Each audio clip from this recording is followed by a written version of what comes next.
చాలా బాగుంది. Action sequence అయితే సూపర్ ఉన్నాయి. అదిరిపోయింది సినిమా, చాలా బాగుంది సినిమా. ఆ బ్యాక్గ్రౌండ్ మ్యూజిక్ అంతా చాలా బాగుంది సినిమా అంతా. Pawan Kalyan one man show.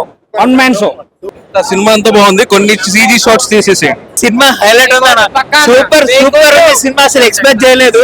First half second half highlight ఉంది సినిమా అంతా. సో సినిమా అయితే చాలా బాగుంది. సో పవన్ కళ్యాణ్ ఫ్యాన్స్ కాదు, నార్మల్ ఆడియన్స్, ఎస్పెషల్లీ ఎవరైతే హిందూ రిలీజన్ ఫాలో అవుతారో సో వాళ్ళందరికైతే ఒక బెస్ట్ ఎక్స్పీరియన్స్ వస్తుంది. ఏదో ఒక సినిమా, రెగ్యులర్ సినిమా ఏంటంటే 2 ఫర్ ఎంటర్టైన్మెంట్ చూస్తాం. ఇది ఒక మెసేజ్ తీసుకోవడానికి కానీ సోషల్ ఓరియంటెడ్ పిల్లలు అందరూ చూడాలి సినిమా. ఎందుకంటే ఒక మంచి మూవీ పిల్లలకి కానీ ఫ్యామిలీస్ కానీ అసలు ఏం బోరింగ్ ఉండదు. చాలా బాగుంది. అంటే ఎప్పుడెప్పుడు అనేది వెయిటింగ్ చేస్తుంటే వచ్చింది. ఆయన ఐస్ ఎవరో తగ్గలేడు. బీచం సినిమాలో రాశాడు. నిజంగా చెప్తున్నా కదా, బీచం అయితే ఫ్యామిలీస్ అయితే అన్ని చూడాలి. ఫ్యామిలీ పక్కా ఆడియన్స్, ఫ్యామిలీ ఆడియన్స్ కి అయితే పక్కా నచ్చుతుంది.